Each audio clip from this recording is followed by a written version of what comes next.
I'm Arthur Haines, and I'm actually just back from a collecting trip, a foraging trip to the mountains of western Maine, gathering a particular species of plant for food that many authors describe as a poisonous species. I thought this would give me a great chance to talk about dietary myths, and in particular I want to discuss today the Paleo Diet and some of the myths that have been incorporated into that diet by mainstream authors.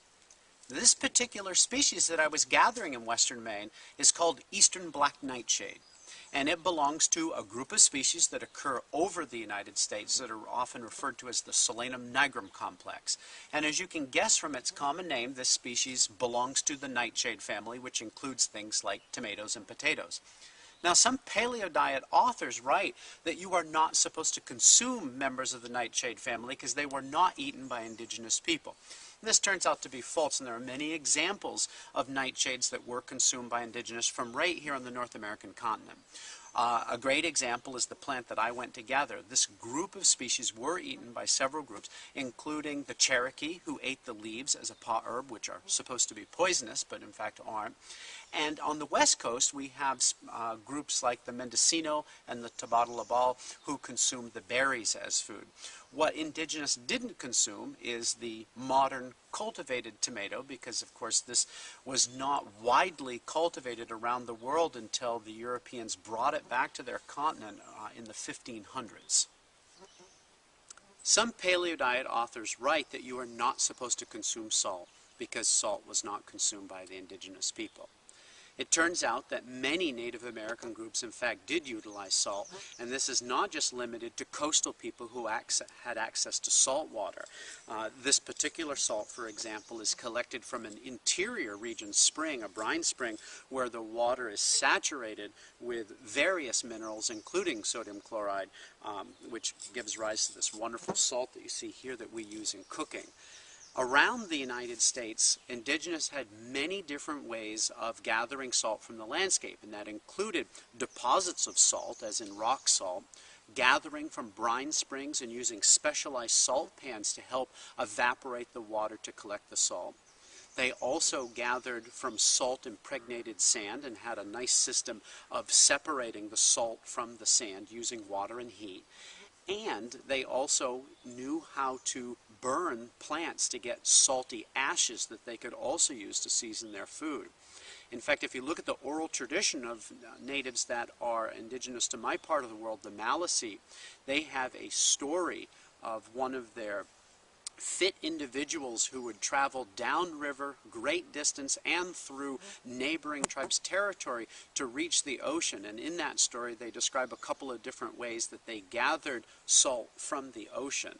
So it turns out what the indigenous didn't have is refined and iodized table salt, because of course this is a refined food product that is very different from what we gather from the landscape as salt that contains an abundance of trace minerals. Many paleo diet authors write that you are not supposed to consume grains because grains were not eaten by the indigenous people.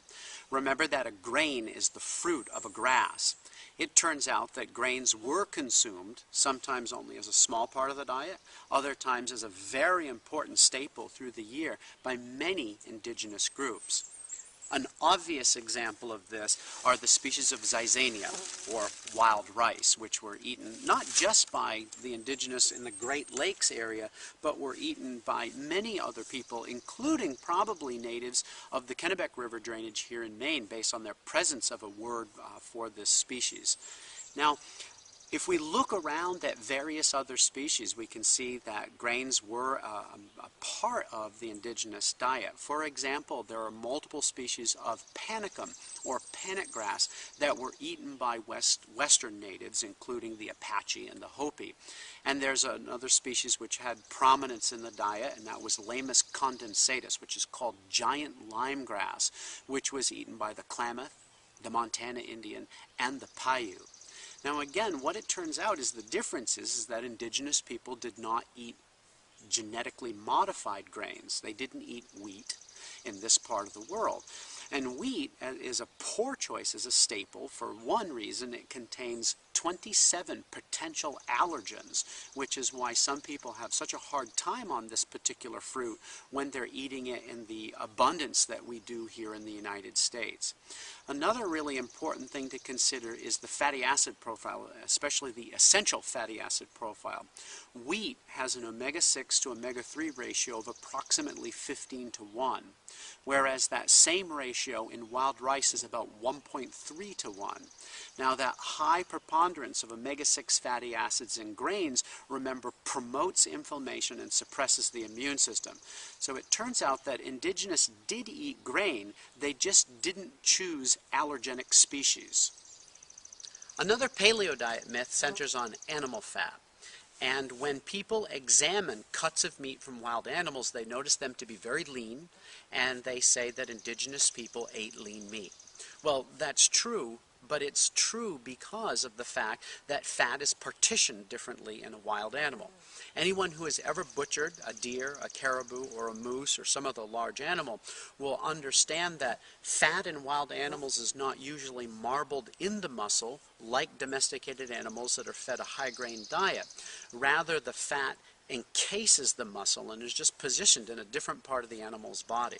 But this doesn't mean that fat wasn't available to the indigenous and wasn't consumed as an important part of their diet. In fact, a very nutrient and calorie-dense part of their diet.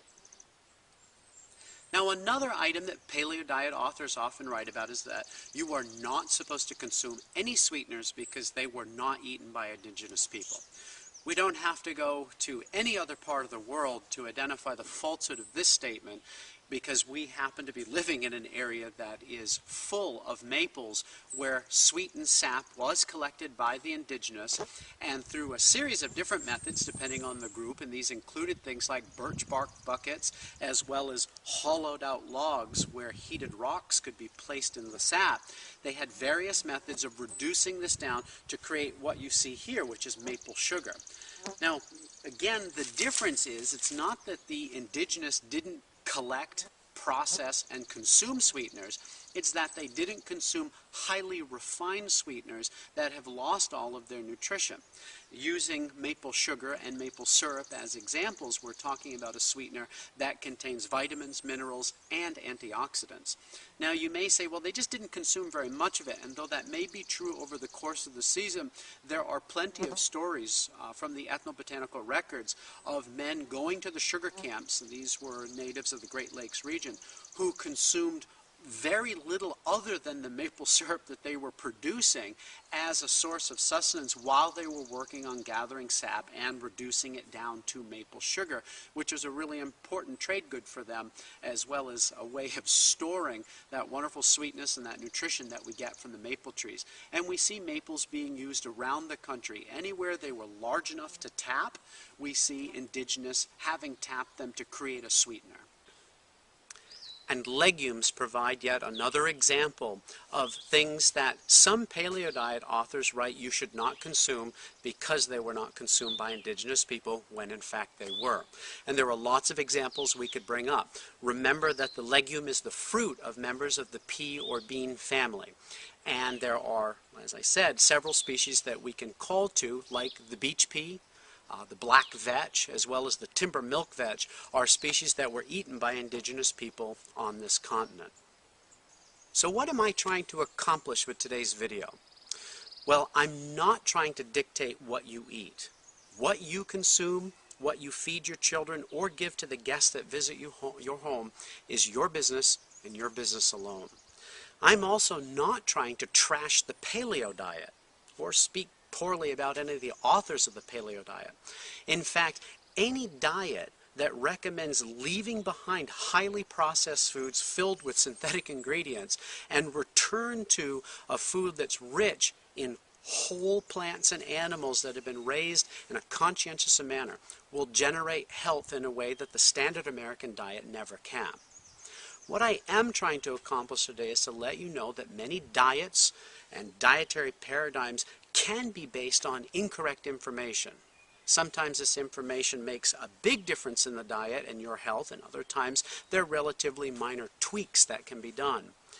But what we have to remember is you become the unwitting follower of this incorrect information that's been handed on. And in your enthusiasm and excitement, you may pass this information on as well.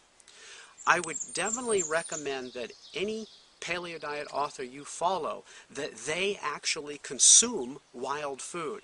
And not just buying food at the fish market or when fiddleheads are present in the supermarkets, but actually gathering the foods themselves. Because through the gathering, the processing, and the eating of real wild foods, the foods that come from our forests, lakes, rivers, oceans, etc., they will learn insights into the wild foods that they can then pass on to you.